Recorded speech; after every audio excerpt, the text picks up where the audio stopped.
that sure didn't take long.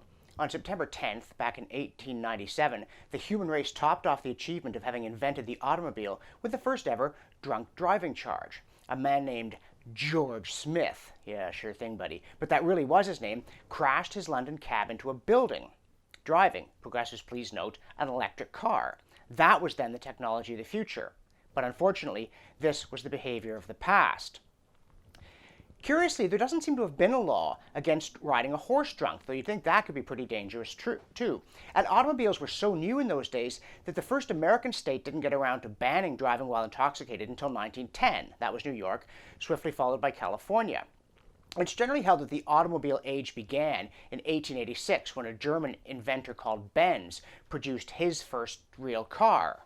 Well, real car, I say, but it had 3 wheels. He didn't add the 4th wheel until the 1890s. It wasn't until 1897, the same year that George Smith had his accident, that cars went into production in Britain. Benz was still the largest car maker in the world in 1899.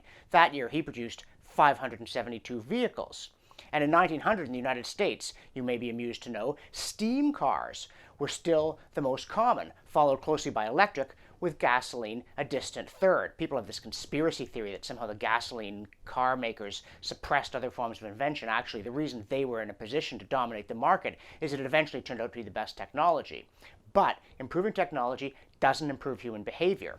Now, interestingly enough, Smith fessed up. We didn't yet have advanced technology for detecting alcohol in the bloodstream when drivers were caught at a crash site or pulled over. But we would soon need it because human beings unfortunately keep behaving the same way however the machinery changes. We didn't even get the drunkometer until 1936, which apparently was a lot less accurate than the modern breathalyzer, though for my money it sure had a better name.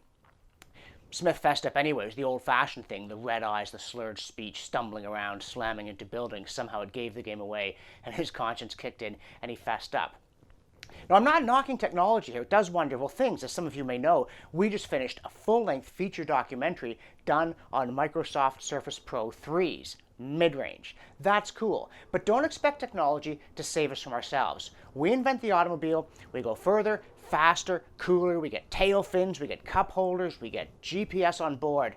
But it's still the old Adam at the wheel, as poor George Smith proved decisively back on September 10th, 1897.